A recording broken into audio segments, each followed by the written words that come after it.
Election commission अपना काम नहीं कर रही। इलेक्शन कमीशन आज हम करेंगे, हमें जस्टिस चाहिए, हमें चाहिए कि फैसले करें और फेयर फैसले करें। जो खिलाड़ी होता है वो मैदान में लड़ता है, वो जाके कमरों में बैठकर और साजिशें नहीं करता और साजिशों की वजह से नहीं आता है। अगर मेरे खून से कीमत अदा करके मेरे बच्चों को आज़ादी मिल सकती है तो हमें ये कीमत अदा करने से मत रोकें। इस गर्मी में भी हम लोग अपने घरों से बाहर निकले क्योंकि हमें ये इम्पोर्टेड गवर्नमेंट नामंजूर है। मैं एक बूढ़ी औरत भी हूँ, ठीक है, आई एम 66 प्लस।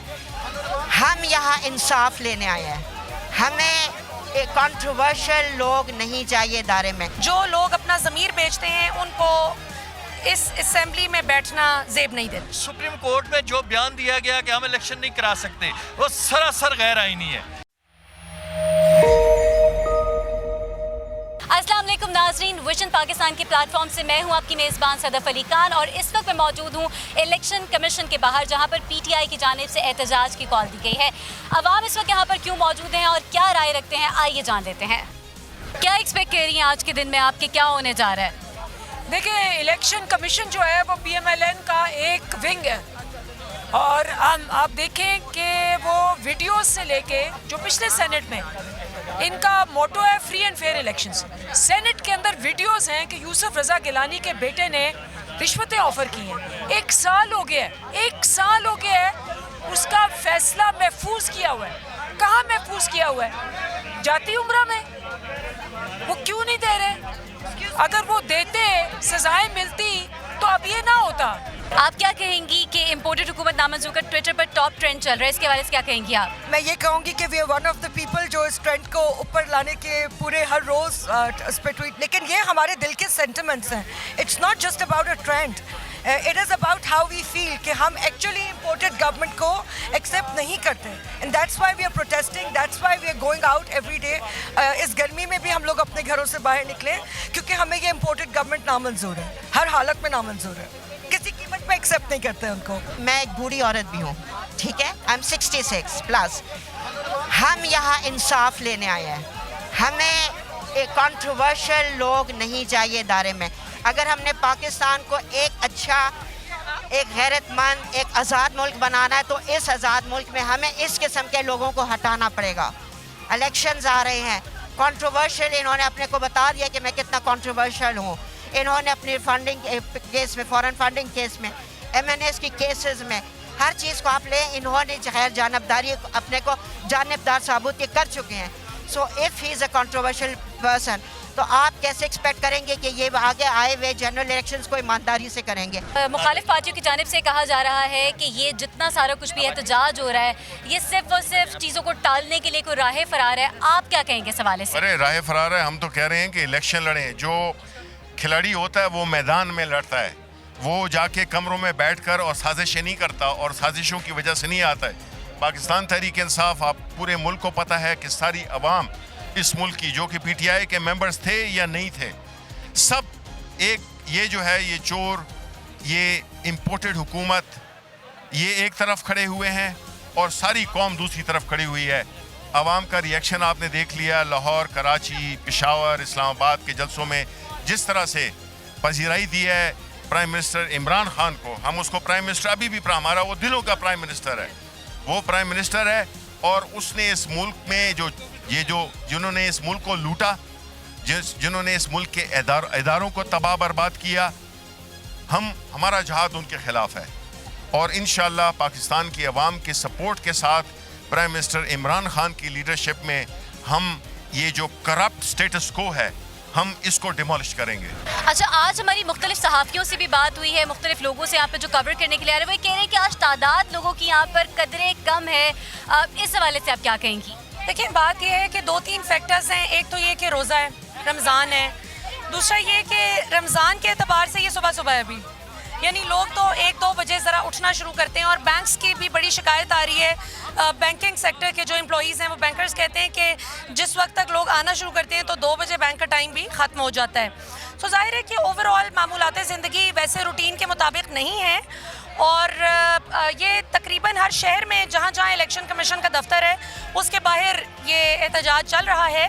हम यहाँ पे आज इलेक्शन कमीशन की जानिबदारी और उनके यकतरफा इंतकामी कार्रवाइयाँ पीटीआई के ख़िलाफ़ उनको देखते हुए हम अपने कैद की कॉल पे इलेक्शन कमीशन के सामने अपना टोकन एहतजाज करने आए हैं कि इलेक्शन कमीशन एक आइनी इदारा है, उसको अपनी आइनी और कानूनी हदूद के अंदर रह के काम करना चाहिए।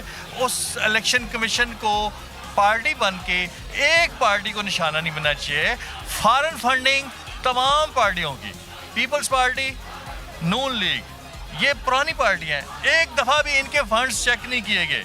और ये जो नई पार्टी हमारी है, इसके फंड्स जो ऑडिटेड फंड्स हैं वो दोबारा चेक किए जा रहे हैं और बार बार इस पे मीडिया ट्रायल किया जा रहा है। हम हाजिर हैं कि आए चेक करें, देखें, लेकिन तमाम लोगों को चेक करें, हमें कॉर्नर ना किया जाए, हमें अकेले ना कॉर्नर किया जाए। अगर उसमें कोई डेफिशिएंसी हुई हम पूरी करेंगे।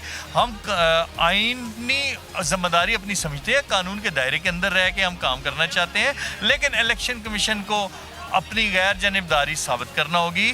खान साहब, अमन अमन का नाम लेते हुए हमने 70 साल गुजार दिए। अमन अमन करते हुए हमने आधा मुल्क गंवा दिया। इस वक्त हमें अमन की ज़रूरत नहीं है। हमने बहुत अमन सह लिया, हमने बहुत अमन का खेल खेल लिया। इस वक्त एक खूनी इनकलाब की ज़रूरत है, एक ऐसा इनकलाब जो सारे गद्दारों को, सारे दुश्मनों को, सबको अपने साथ बहा कर ले जाए। अगर मेरे खून से कीमत अदा करके मेरे बच्चों को आज़ादी मिल सकती है तो हमें ये कीमत अदा करने से मत रोकें, क्योंकि अब हमारी नस्लों का सवाल है।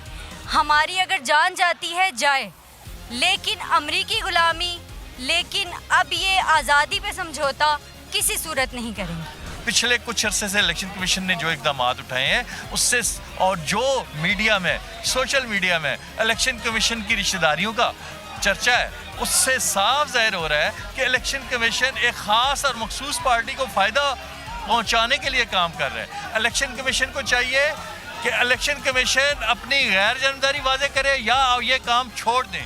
सुप्रीम कोर्ट में जो बयान दिया गया कि हम इलेक्शन नहीं करा सकते, वो सरासर गैर आईनी है। इलेक्शन कमीशन का काम इलेक्शन कराना है और उसे हर वक्त इलेक्शन कराने के लिए तैयार होना चाहिए। ये नून लीग और दूसरी जो पीडीएम की पार्टीज हैं उनको सपोर्ट करने के लिए मौक़िफ़ अपनाया गया। हम इस मौक़िफ़ के ख़िलाफ़ हैं और हम इस नतीजे में पहुँचे हैं कि ये इलेक्शन कमीशन कभी भी गैर जानिबदार इलेक्शन नहीं करा सकता। इन्हें इलेक्शन कमीशन छोड़ देना चाहिए और नए मेंबर्स आने चाहिए जिनकी निगरानी में गैर जानिबदार इलेक्शन हो, ताकि जमहूरियत पर सके पाकिस्तान। पूरी कौम ने देख लिया है कि जब इदारे बायस्ड हो जाएंगे तो फिर कौम के साथ इस दौर में, जबकि बहुत मोस्ट अवेयर्ड हमारी नेशन है पॉलिटिकली भी और इंफॉर्मेशन वाइज भी, तो ये इसका इजहार आप देख सकते हैं कि सारे रास्ते बंद किए हुए हैं। उसके बावजूद लोग कलेक्टिवली तो नहीं, इंडिविजुअली लोग यहाँ पर पहुँच रहे हैं। बाकी रहा जो नीचे आप सिंगल बेंच हाई कोर्ट का देख लें फैसला, तो वो इंतहाई बायस्ड फैसला था, जिसमें उन्होंने एक वर्ड यूज़ किया है, फेस द म्यूज़िक। तो let's face the chairman PTI, मतलब वो वेरी क्लियरली बायस्ड फैसला था। उस हवाले से हमने प्ली ली थी, CLA फाइल की थी चीफ जस्टिस अतर मिनल्ला साहब के पास कि डे टू डे जो हेयरिंग का डायरेक्शन गई है हमारे सिंगल बेंच से, उसको मुअत्तल किया जाए और बायस्ड जो एटीट्यूड है towards PTI of the chief election commission, इसको ख़त्म किया जाए। इसके हवाले से कोई जो है वो डायरेक्शन दी जाए। हमारे जो लोग हैं वो रिज़ाइन कर चुके हैं, हमारे लोगों ने रिज़ाइन कर दिया हुआ है। उनका वो अभी वो जो उनके डेजिग्नेशंस है उस पर भी काम नहीं हुआ।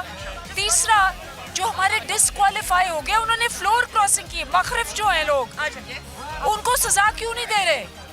इलेक्शन कमीशन का क्या काम है? इलेक्शन कमीशन अपना काम नहीं कर रही। इलेक्शन कमीशन आज हम करेंगे, हमें जस्टिस चाहिए, हमें चाहिए कि फैसले करें और फेयर फैसले करें।